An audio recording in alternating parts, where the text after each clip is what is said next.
6h, 9h. Sophie et Fabien dans Radio Lac Matin. Comme chaque matin, chaque lundi précisément, à 8h20, elle vient nous rejoindre, c'est Vic Cap. Bonjour Vic. Bonjour à tous. Vic, expert de la confiance en soi. Un sujet aussi délicat, on va parler sexualité et se réconcilier sur l'oreiller. Qu'est-ce que ça veut dire exactement, se réconcilier sur l'oreiller? Et est-ce qu'il y a forcément du sexe? Et est-ce qu'il y a forcément de l'oreiller? Oui, le but c'est ça, qui est sexe et oreiller. Est-ce que c'est une bonne idée déjà? Est-ce que ça vous arrive, vous allez nous le après dire. une grosse dispute, de prendre un moment câlin sur non, l'oreiller? certainement pas. Ah ouais? Moi j'aime déteste bien ça. le gros Voilà. câlin après la grosse dispute. Ah non, moi j'aime pas Très la grosse masculin. dispute, donc Et- je l'évite. Généralement, ce sont les meilleurs, les câlins Voilà, après la dispute. exactement, on en Ouais. vient, on voit un vrai connaisseur. Ah bah c'est un préparateur en femme, il est spécialiste.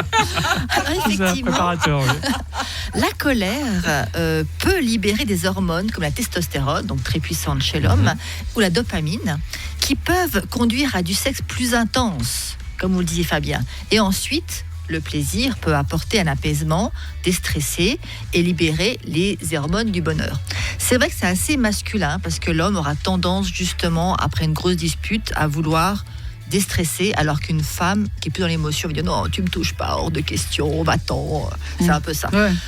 Donc, c'est une bonne idée, mais le problème, c'est qu'une fois l'acte terminé, le problème n'est pas résolu.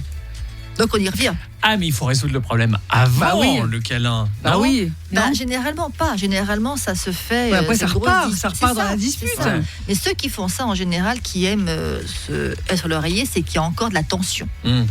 Finalement, si c'est fait avant, il n'y a pas de problème. Généralement, après l'acte, on est quand même un peu plus enclin à discuter, on est un peu plus zen.